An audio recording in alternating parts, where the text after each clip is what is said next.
back to kCharles Couture. I'm your host, K Stewart. Today I'm going to be doing a step-by-step tutorial, and we're going to be doing McCall's pattern 8145. This one right here. Yeah, I just really love this shirt because I just think it's so cute. It looks like it's going to be an easy top to do. Well, not easy top, but beginner friendly. And I'm going to be doing this view right here, view B. I'm going to be using some stretch knit. This is material I'm going to be using. Now, when I first saw this, I thought this was like plus signs, but then I started looking closer and I was like, oh, that looks like crosses. But either way, I think the material is really cute. I cannot wait to do this shirt. I can't wait to pair it with some jeans or some shorts. I think it's going to be hot to death. So stick with me, grab your materials, grab your scissors, and let's begin.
And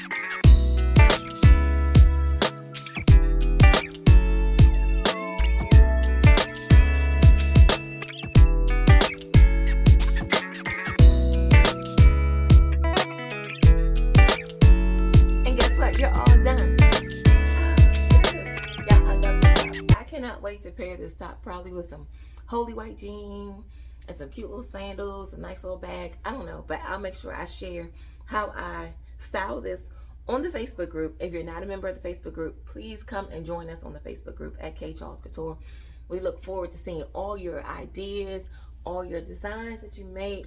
We share topics there. You can give tips, whatever you want to do, you can do it on the Facebook group. But we look forward to seeing you there.